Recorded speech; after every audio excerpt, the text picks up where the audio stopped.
ఇంకొకటి నేను షేర్ చేసుకోవాలి. కమల్ గారు చెప్పారు, శంకర్ గారు కాన్సెప్ట్లో ఉంది, ఎవరైనా ప్రేమతో ఇండియా మంచి కోసం గ్రేట్ థింగ్స్ చేశారో ఆయన అందరూ ఇండియనే అని చెప్పారు. మీద అందరిలో ఇండియన్ ఉన్నారు. నాకు తెలిసి ఇంకొక పాయింట్ నేను ఇక్కడ షేర్ చేయాల్సిన మైండ్ వస్తుంది. అలాంటి ఒక ఇండియన్ నా స్నేహితుడు deputy chief minister Pawan Kalyan garu ఉన్నారండి.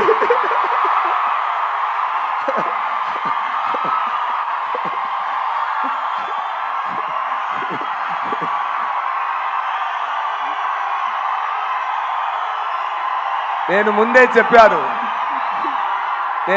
చెప్పాను ఒక్కరోజు నేను చెప్తాను. ఆంధ్రప్రదేశ్